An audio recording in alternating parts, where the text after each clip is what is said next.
우리나라의 영토와 영해를 호시탐탐 노리는 주변 적국들의 위협이 날이 갈수록 심해지는 가운데 한반도에서 동해와 서해를 지키는 자랑스러운 우리나라 해군의 역할이 매우 중요해졌습니다.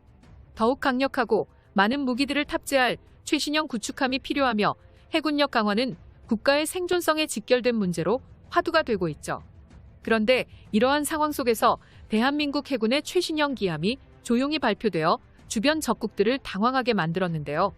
그것은 바로 KDX-3 배치2 형태의 새로운 이지스 전투함 정조대왕함에 관한 소식이었습니다.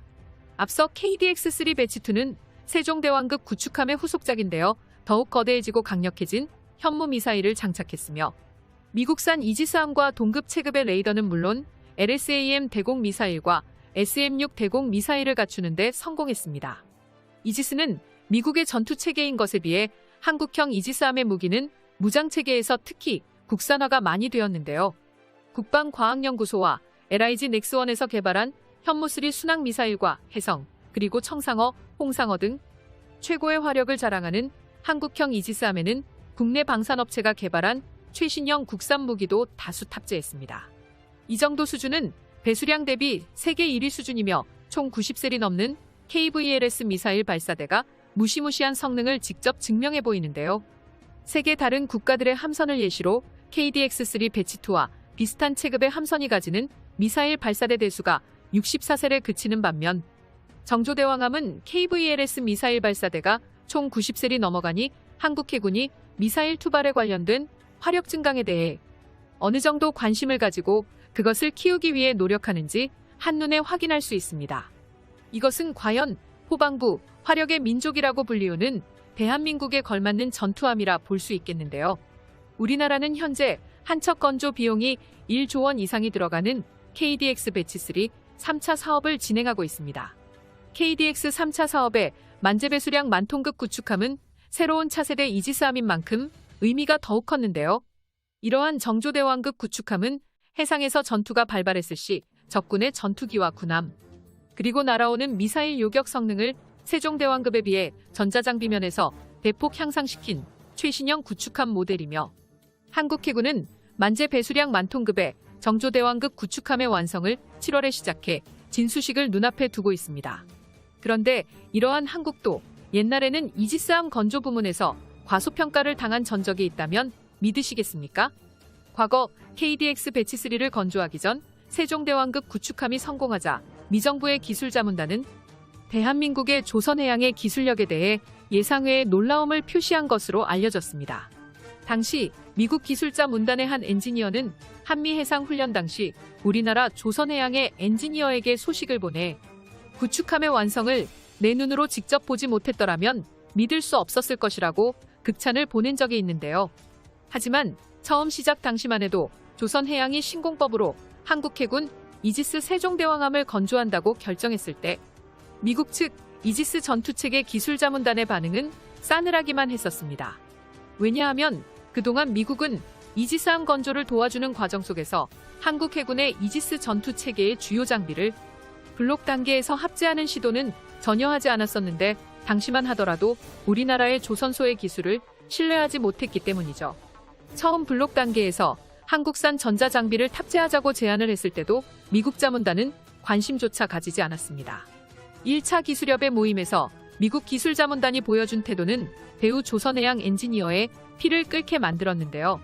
하지만 1차, 2차, 3차 회의를 거치며 자료 제시와 이론적 설득 그리고 업무 처리 방식의 정직도 등으로 미정부 관계자의 합의를 이끌어내며 FMS, 정보간 전략무기, 판매 계약이라고 하는 까다로운 조건 속에서 장비를 다루며 미국 측의 기술자문단과 이를 순조롭게 풀어나가는 것은 구축함 건조만큼이나 번거롭고 까다로운 작업이었습니다.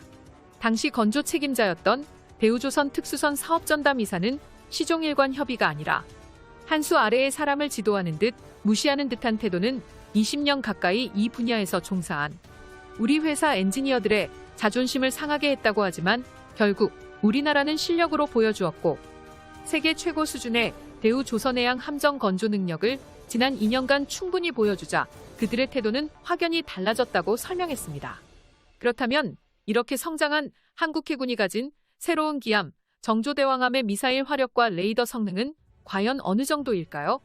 세계적으로 강력한 화력을 가진 구축함 이지스는 이지스 전투 체계를 가지고 있는 구축함을 통상적으로 부르는 말인데요. 이지스라는 명칭은 고대 그리스 신화 전쟁의 신 아테네가 사용하는 방패의 이름에서 따왔습니다. 동북아의 복잡한 관계 속에 우리나라도 이지스함 보유는 선택이 아닌 생존에 의해 필수적이었는데요.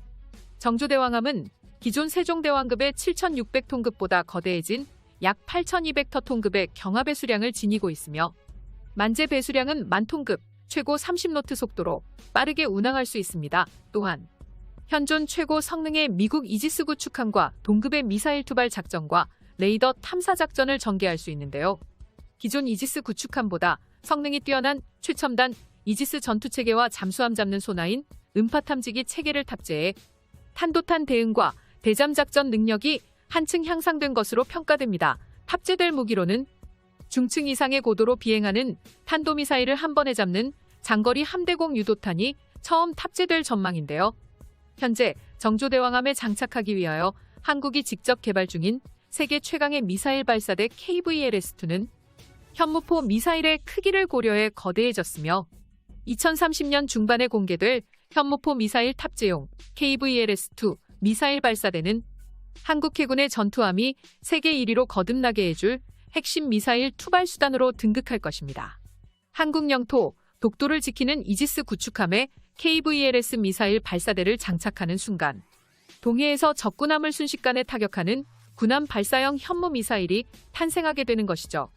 이외에도 대공 미사일 부문에선 SM-6는 사거리가 460km가량으로 우리 해군이 현재 운용하는 SME의 2배가 넘습니다. 현재 우리 해군에서 사용하고 있는 것은 대기권 내에서만 대공 방어 능력을 보이지만 SM-6 미사일은 사거리와 요격 모드 또한 우주 공간까지 나가는 만큼 요격 범위가 매우 넓으며 최신으로 개발되는 버전은 ICBM의 요격이 가능하다는 특장점이 있습니다. 이에 대해 미국은 한국군이 탄도탄을 요격할 수 있는 최신형 미사일과 크루즈 순항 미사일인 현무3를 탑재해 영해상에서 강한 억지력을 갖추게 되었다고 평가했습니다. KDX 배치3는 신의 방패라는 이름에 걸맞게 이지스함은 전후 좌우 4개의 면에 달린 육각형 방패 모양의 SPYD 레이더 등 차세대 방공 전투 장비가 있는데요. 서너 개의 표적을 동시에 추적하고 이 가운데 동시 공격할 수 있으며 어떠한 공격도 무력화시킬 만큼 대공방어 능력을 자랑합니다. 이러한 신의 방패 중 첫 번째 함인 정조대왕함이 세계를 놀라게 만든 것이죠. 언제나 발전하는 우리나라의 기술을 바탕으로 더욱 강력한 해군을 지니게 될 대한민국을 끝없이 응원하겠습니다. 시청자 여러분, 영상을 시청해주셔서 감사합니다. 여기까지 대고구려 제국이었습니다.